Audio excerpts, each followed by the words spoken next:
सर्वेश्वर दयाल सक्सेना। सर्वेश्वर दयाल सक्सेना प्रसिद्ध कवि एवं साहित्यकार थे। वे तीसरे सप्तक के महत्वपूर्ण कवियों में से एक थे। कविता के अतिरिक्त उन्होंने कहानी, नाटक और बाल साहित्य भी रचा। देश कागज पर बना नक्शा नहीं होता कविता सर्वेश्वर दयाल सक्सेना की बहुत चर्चित रचना है। सर्वेश्वर दयाल सक्सेना, साहित्यिक परिचय। तीसरा सप्तक 1959 में अपनी दमदार उपस्थिति दर्ज कराने वाले सर्वेश्वर दयाल सक्सेना का जन्म 15 सितंबर 1927 को बस्ती, उत्तर प्रदेश में हुआ था। इलाहाबाद से उच्च शिक्षा हासिल करने के उपरांत कुछ वर्षों तक सरकारी सेवा में कार्यरत रहे। वहां उनका मन नहीं जमा और इस्तीफा देकर ऑल इंडिया रेडियो में सहायक संपादक के रूप में नौकरी ज्वाइन कर ली। कुछ समय तक सर्वेश्वर दयाल सक्सेना ने ऑल इंडिया रेडियो में अपनी सेवा दी। फिर अज्ञेय के संपादन में निकलने वाली दिनमान पत्रिका से जुड़ गए।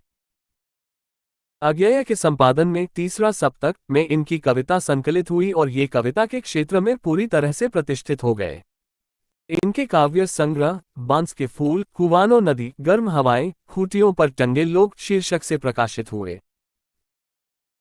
सर्वेश्वर दयाल सक्सेना एक तरफ अपनी कविताओं के माध्यम से खूब लोकप्रिय हुए तो दूसरी तरफ बकरी 1974 नुक्कड़ नाटक ने धूम मचा कर रख दी।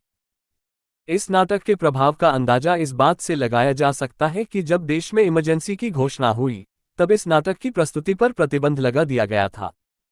इनके गरीबी हटाओ 1981 और लड़ाई शीर्षक से भी अन्य नाटक प्रकाशित हुए जो अत्यंत लोकप्रिय हुए। इन्होंने पागल कुत्तों का मसीहा, सोया हुआ जल, उड़े हुए रंग शीर्षक से उपन्यास लिखे।